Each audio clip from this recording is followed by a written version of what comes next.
JSW सारखी मोठी company Pen शहरापासून हाकेच्या अंतरावर आहे। या कंपनीत हजारो परप्रांतीय कामगार आहेत। स्थानिकांना रोजगार उपलब्ध करून देण्यात विद्यमान आमदार अपयशी ठरलेत, म्हणून येथील नागरिकांना प्रसाद भोईर सारखा उच्च शिक्षित, दूरदृष्टी असलेला, प्रशासनाची माहिती असलेला तरुण उमेदवार विधानसभेत हवाय। पेण सुधागड मतदारसंघातील सुज्ञ मतदार येत्या 20 तारखेला प्रसाद भोईर यांच्या नावासमोरील मशालीच्या चिन्हाचे बटन दाबून त्यांना भरघोस मताने निवडून देतील याची मला खात्री आहे, असा विश्वास बानुगुडे पाटील यांनी व्यक्त केलाय। मागील 2.5 वर्षात महायुतीच्या काळात वेदांता, सॅफ्रॉन, टाटा एअरबस सारखे प्रकल्प, हजारो युवकांना रोजगार देणारे प्रकल्प गुजरातला गेले, त्यामुळे बेरोजगारीत वाढतच चालली आहे। स्पर्धा परीक्षांचे पेपर फुटणे, नोकर भरतीत घोटाळे, 62,000 शाळा खासगी कंपन्यांना दिलेत, 17,143 शाळा बंद करण्यात आलेत, राज्यावर 9.25 लाख कोटींचा कर्ज। महायुती सरकारच्या या कृत्यांमुळे जनता महायुतीच्या उमेदवारांना घरी बसवतील व महाविकास आघाडीच्या उमेदवारांना भरघोस मताने निवडून देतील व महाविकास आघाडीचे सरकार स्थापन होईल, असे प्रतिपादन नितीन बानगुडे पाटील यांनी केले।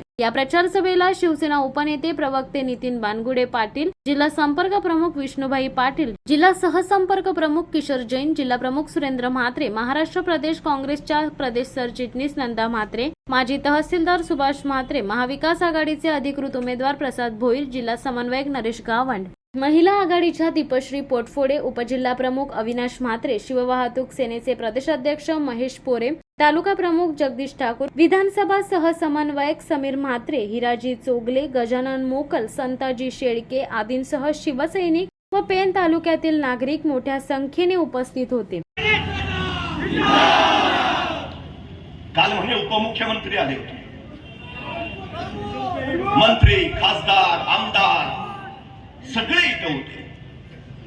5 वर्ष त्यांचेच इथं आमदार आहेत, त्यामुळे मला असं वाटलं की आता पेणचा काही विकास करायचा राहिलाच नसेल। या निवडणुकीत त्यांनी जाहीरनामा सुद्धा काढला नसेल, कारण सगळंच करून झालं असेल। मला प्रश्न पडला कालच्या सभेत ते काय बोलले असतील। सगळंच केल्यावर आता बोलायचं काय? मी नेहमी एक गोष्ट सांगतो, एक सद्ग्रस्त होते, रोज सकाळी कामावर जायचे, दुपारपर्यंत काम करायचे, दुपारच्या सुट्टीत सगळ्यांबरोबर जेवायला बसायचे। त्या दिवशी पण ते जेवायला बसले, डबा उघडला, डबा उघडून बघितलं, डब्यात खिचडी। म्हटले धत्तेरी की खिचडी आपल्याला अजिबात आवडत नाही, पण खाल्ली मुकाटपणे, करतो काय? दुसऱ्या दिवशी परत कामावर गेले, परत दुपारपर्यंत काम केलं, दुपारच्या सुट्टीत परत सगळ्यांबरोबर जेवायला बसले, परत डबा उघडला, डबा उघडून बघितला, डब्यात परत खिचडी। अरे काय कटकट आहे राव, रोज खिचडी खिचडी, पण खाल्ली निमूटपणे। तिसऱ्या दिवशी परत कामावर गेले, दुपारपर्यंत काम केलं, दुपारच्या सुट्टीत परत जेवायला बसले, डबा उघडला, डब्यात परत खिचडी। काय वैताग आहे राव, खिचडी खिचडी खिचडी, वैताग आलाय नुसता। त्याची ही तनतन शेजाऱ्यानं ऐकली आणि शेजारी त्याला म्हणाला, हिथं बोलून काय उपयोग आहे का?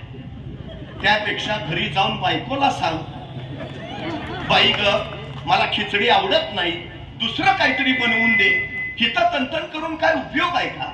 तसा तो म्हणला, हे बघ माझं अजून लग्न झालं नाही, त्यामुळं मला बायको नाही, त्यामुळं माझा स्वयंपाक मीच बनवतो आणि मला खिचडी शिवाय दुसरं काही बनवता येत नाही। या सरकारनं कशावर अभ्यास समिती केली माहिती आहे? महाराष्ट्रामध्ये बिअरच्या विक्रीत घट झाली आहे, बिअरच्या विक्रीत वाढ कशी करावी यासाठी ह्यांनी अभ्यास समिती नेमली। तुम्हाला शिक्षित महाराष्ट्र घडवायचा आहे का झुमता महाराष्ट्र घडवायचा आहे? शिक्षण फार महत्वाचं हो, म्हणून त्या विधिमंडळात सुद्धा शिक्षित माणसं गेली पाहिजेत, तर तो शिक्षणाचं महत्व जाणून उद्याच्या पिढींचं भविष्य घडवेल, नाहीतर अवघड असते। एक असेच आमदार होते, त्यांनी काय बाकी कामच केलं नाही, पण एक वैकुंठ धाम मात्र छान बांधला। स्मशानभूमी उत्तम, आणि त्या स्मशानभूमीचं त्यांनी उद्घाटन केलं आणि उद्घाटन झाल्यानंतर ते भाषणाला उभा राहिले। म्हणजे लोकांची फार अडचण होत होती, म्हणून आम्ही अद्ययावत स्मशानभूमी उभारली आहे। पावसाळ्यात लाकडं ओली व्हायची, माणूस लवकर वर जायचाच नाही, सगळीच खोळंबून राहायची, म्हणून आम्ही विद्युत दाहिनीची व्यवस्था केली आहे। चिखलात माणसं अवघड व्हायचं सगळं, म्हणून आम्ही फरशाच बसवलेल्या आहेत। स्मशानभूमी अत्यंत अद्ययावत केलेली आहे। तरी माझी सगळ्या ग्रामस्थांना कळकळीची विनंती आहे, त्यांनी लवकरात लवकर या स्मशानभूमीचा लाभ घ्यावा। काय परिस्थिती आहे हो? आरोग्य सुविधा नाही तुम्हाला आतापर्यंत. माणूस आजारी पडला, काही अर्जन्सी इमर्जन्सी आली की मुंबई, इथं का नाही? एखादं उत्तम हॉस्पिटल इथं का नाही? जिल्हा रुग्णालय. आरोग्य सुविधा देण्याचं काम प्रसादजी भोईर करते. या सगळ्या गोष्टींकडे लक्ष द्यायला हवं, पण दुर्दैवाने या सगळ्या विकासाच्या गोष्टीला बाजूला सारल्या जाव्यात आणि आपल्या 2.5 वर्षाचं अपयश लपवलं जावं, यासाठी त्यांनी या निवडणुकीच्या प्रचारात नवीन नवीन मुद्दे आणायला सुरुवात केली. सगळं सामाजिक वातावरण कठोर करून टाकलंय.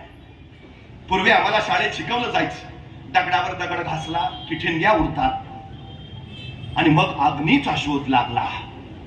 आता ह्यांना नवा शोध लागलाय. जातीवर जात घासली, धर्मावर धर्म घासला की ठिणग्या उडतात, मग आग पेटते आणि त्याच्यावर आपल्या सत्तेची पोळी भाजून घेता येते. जाती जातीत वितुष्ट निर्माण करायचं काम सुरू केलं, धर्मात भांडण लावायचं काम सुरू केलं. हे आता बोलायला लागले, बटेगा तो कटेगा. अरे हा महाराष्ट्र आहे, रुग्ण बाजूला टाकून दिल्लीच्या तख्ताला धडका देणारा महाराष्ट्र.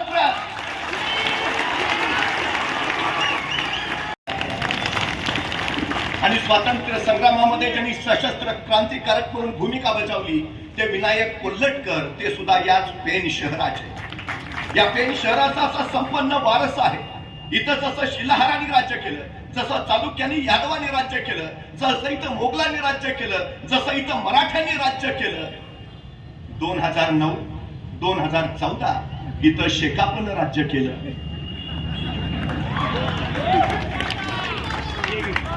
2019ला इथं कमळाचं राज्य आलं आणि 2024ला आता इथं मशालीचं राज्य येईल.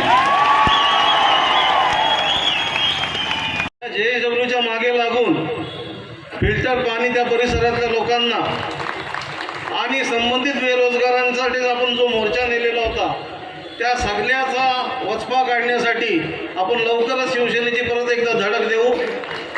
18 तारखेला आपण जागृततेने काम करायचं आहे. 18, 19, 20 3 दिवस जागृत राहायचं आहे, डोळ्यात तेल घालून जागरायचं आहे. मला जे मंत्रिमंडळीने घेतलेली होती तो उमेदवार विष्णू पटेल नाही, तो प्रसाद दादा भोईर आहे. ही भूमिका आपण प्रत्येकाने घेणं गरजेचं आहे. मी प्रसाद दादा भोईर, म्हणजे आपण सर्वांनी ती भूमिका घ्यायची आहे आणि आपले गाव मजबूत करायचे. गावागावातला जास्त मतदान होण्याची भूमिका आपण मंडळींनी घ्यायची. पुनर्वसनाचा प्रश्न अजून गेले 14-15 वर्ष कितपत पडलाय. ज्यांचं विस्थापन होतं त्यांच्या कुटुंबावर जेव्हा टांगती तलवार असते तेव्हा तो किती मोठा सायकोलॉजिकल इम्पॅक्ट असतो हे आपल्या त्या ज्या विस्थापितांना होतात त्यांनाच फक्त माहिती असतं. भविष्याचं कोणतंही प्लॅनिंग करता येत नाही त्यांना. त्यांना जमिनीचे व्यवस्थित दरही दिले नाही. एवढी सगळी बोलवण चालले. इथे अनेक मोठमोठे नेते आहेत जे अगदी दर मंगळवारी तिथे कॅबिनेटच्या मिटिंगला जातात. कशासाठी जातात कोणाच ठाऊक. त्या ठिकाणी मात्र त्यांना एक प्रश्न विचारता येत नाही, शासनाला जाब विचारता येत नाही. मग या आमदारकीची ताकद काय कामाची. सगळ्यात गहन प्रश्न या मतदारसंघाचा कुठला असेल तर तो म्हणजे रोजगाराचा. साहेब, इथे जी कोणी तरुणांची एवढी मोठी संख्या इथे जी काही जमलेली आहे, कारण त्या मंडळींना फक्त या येणाऱ्या नवीन आमदाराकडून एकच आशा आहे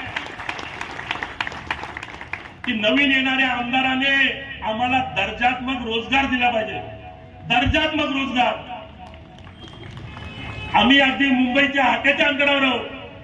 इथे आंतरराष्ट्रीय विमानतळ विकसित झालंय.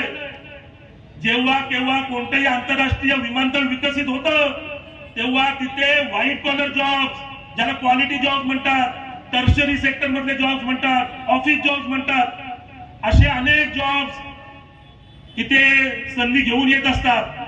तिथल्या नेतृत्वाने फक्त थोडेसे प्रयत्न करावे लागतात की बाबा अशा प्रकारचे प्रोजेक्ट इथे यायला पाहिजे. अशा प्रकारच्या प्रोजेक्टना इथे इन्फ्रास्ट्रक्चर डेव्हलप करून दिलं पाहिजे की जेणेकरून माझ्या भूमिपुत्रांना, माझ्या इथल्या तरुणाईला इथे त्यांचं आयुष्य सुखकर आणि समृद्ध बनण्यासाठी चांगला नोकरीधंदा आणि व्यवसाय उपलब्ध होऊ शकतो. आमच्या आया बाप्या इथे आपल्या संसाराला कुठेतरी कात्री लावून बचत करून आपल्या मुलाबाळांना शिकवतात, चांगले इंजिनियर बनवतात, डिप्लोमा बनवतात, ITI बनवतात. कुठेतरी बाजूला जिंदाल कंपनी आहे, अहो तिथे एवढं पोल्युशन आहे की रोज जवळजवळ किलोभर ती आयर्न डस्ट आम्ही आमच्या फुफ्फुसामध्ये भरून आणत असतो. तरी देखील एक आशा असते की बाबा आपला मुलगा कुठेतरी आपल्या घराच्या जवळ कामाला जाईल, 8 तास काम करेल, आपल्या स्वतःचं कुटुंबाचं पोट भरेल आणि सुखा गुणा गोविंदाने आपल्या घरीच राहून आपला संसार थाटेल, ही आपली सगळ्यांची भोळी आशा असते. परंतु साहेब, आम्ही इथे स्थानिक आहोत, आम्ही इथे इंजिनियर असलो, शिकलेलो असलो, चांगले क्वालिफाईड असलो तरी फक्त स्थानिक आहोत म्हणून आम्हाला डावललं जातं आणि परप्रांतीय मात्र इथे आणून आमच्या बोकांड्यावर बसवले जातात. या आमदारकीमध्ये साहेब बिलकुल ताकद नाहीये का की अशा कंपन्यांना त्यांना या अशा आमच्या भूमिपुत्रांना न्याय देण्यासाठी कोणत्याही प्रकारे प्रेशराईज नाही करता येत का? मग कशाला ही आमदारकी एवढ्या ताकदीने लढवायचे, उपमुख्यमंत्री मुख्यमंत्री आणायचे? अहो त्या आमदारकीला तुमच्या ताकदच नाही, मग कशाला एवढ्या जोरावे?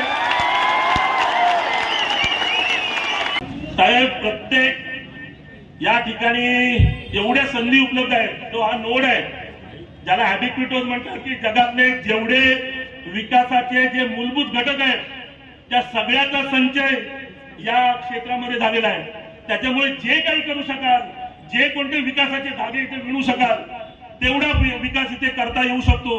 परंतु त्यासाठी फक्त आणि फक्त इच्छाशक्ती पाहिजे आणि ते काम करण्याची उर्मी पाहिजे. मग बघा इथे कशी विकासाची गंगा वाहू शकते.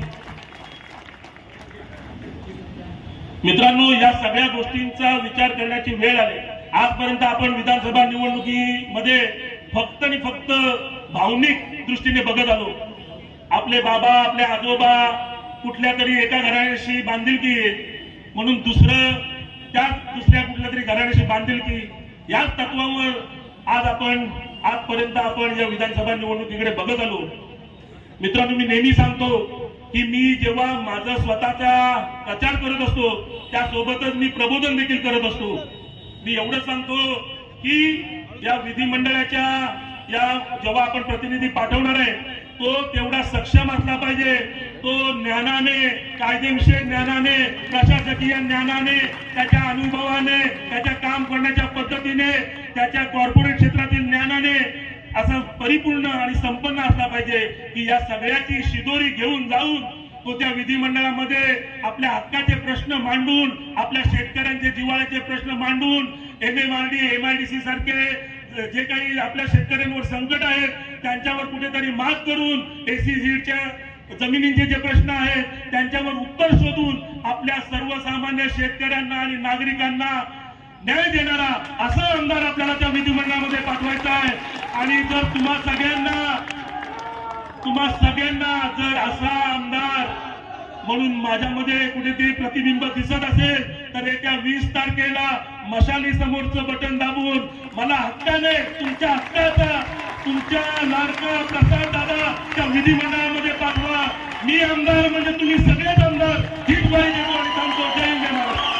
देधडक बेधडक वृत्त देणाऱ्या आपल्या शिवसत्ता टाइम्स न्यूज चॅनलला लाल बटन दाबून सबस्क्राईब करा आणि बेल आयकॉनला क्लिक करायला विसरू नका.